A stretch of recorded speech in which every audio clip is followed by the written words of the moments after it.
শীতকালটা না আমার ভীষণই ভালো লাগে। কেন ভালো লাগে জানেন তো? কারণ এই শীতের মধ্যে না অনেক রকমের সবজি পাওয়া যায়, আর যেগুলো খেতে তো আমি ভীষণই ভালোবাসি। আর তার সাথে কিন্তু রান্না করতেও আমার ভীষণই ভালো লাগে। তো সকাল সকাল বাজারে গিয়ে বথুয়ার শাক আর নিয়ে চলে এসেছিলাম রসুনের পাতা, কারণ রসুনের পাতা দিয়ে না ডিম খেতে ইচ্ছা করছিল। আর তার সাথে কিছুটা ফল ছেলেকে কেটে দিলাম, আর আমিও কিন্তু কেটে দুই একটা ফল খেয়ে নিলাম, কারণ আমি না খেলে আমার ছেলে আবার খেতে চায় না। তো এদিকে আলু ডিম সেদ্ধ করে নিয়েছি, আর ডিমের দুটো অমলেট করে নিয়েছি।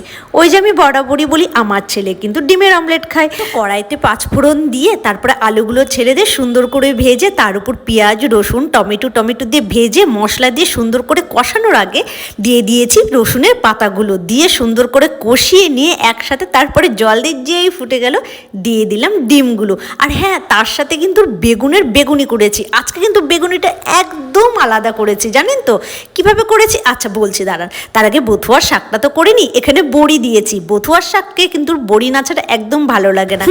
এমনি কি স্বাদে বলিনি যে আমার শীতের সিজনটা এত ভালো লাগে। দেখুন কত রকমের খাওয়ার আইটেমগুলো পাওয়া যায় বাবা।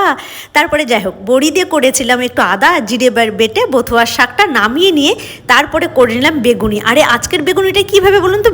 বেগুন ভাজায় তার উপর না একটু বেসন চালের গুঁড়ো আর একটু মিষ্টি আর একটু হলুদ লবণ মেখে রেখে দিয়েছিলাম। তারপর ছেলে যখন বাড়িতে এলো আমি কিন্তু বেগুনগুলোকে ভেজে নিলাম।